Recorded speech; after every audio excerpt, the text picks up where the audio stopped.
तत्काल न्यूज, आवाज हिंदुस्तान की।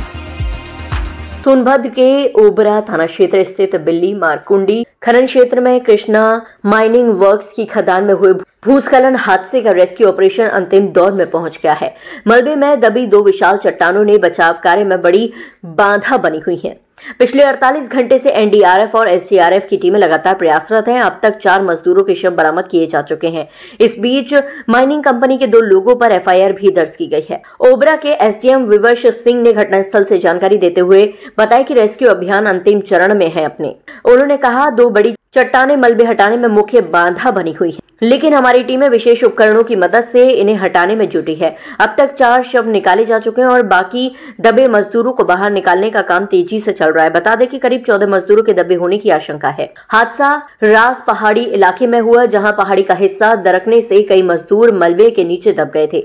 घटना के तुरंत बाद जिलाधिकारी, पुलिस अधीक्षक और अन्य वरिष्ठ अधिकारी मौके पर पहुंचे थे। शनिवार रात से ही एनडीआरएफ व एसडीआरएफ की टीमें जनपद पुलिस के साथ मिलकर बचाव कार्य में लगी हुई है। प्रशासन ने सुरक्षा के पुख्ता इंतजाम किए हैं और मलबा हटाने के लिए भारी मशीनरी तैनात की गई है।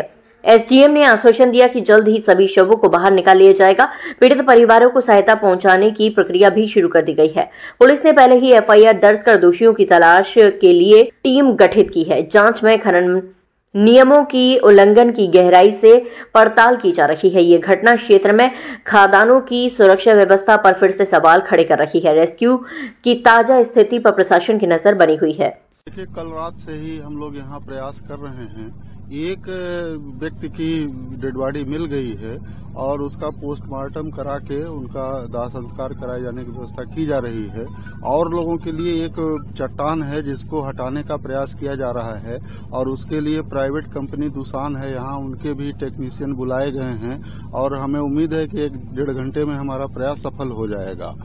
तो ये कितना बड़ा चट्टान है और किस तरीके का? ये लगभग 70-75 टन भारी चट्टान है और उसके हटने के बाद ही सारी स्थिति क्लियर हो पाएगी। कितने लोगों का भी आकलन लगाया जा रहा है? कितने लोग अंदर हैं? अब जो हमें लगता है कि अभी पक्के तौर पे कुछ भी कहना संभव नहीं है। ये जब चट्टान वहाँ से खिसकेगी तो सही स्थिति स्पष्ट हो जाएगी। तो क्या सर ये रात भर रेस्क्यू चलेगा या? हाँ, हम लोग तब तक चलाएंगे जब तक हम रिकवर नहीं कर लेते। नहीं, दूसान से आई है। दूसान से, दूसान, अल्ट्राटेक और ये पावर कारपोरेशन।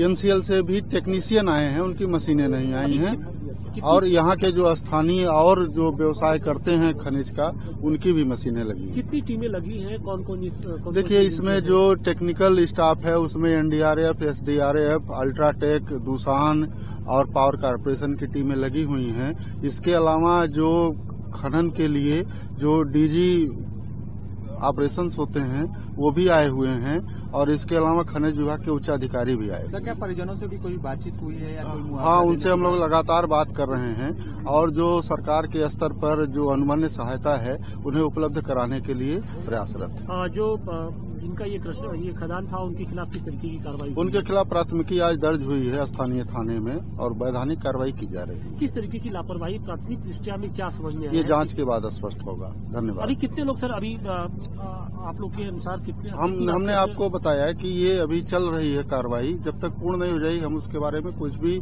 स्पष्ट रूप से कहने में स्थिति में नहीं।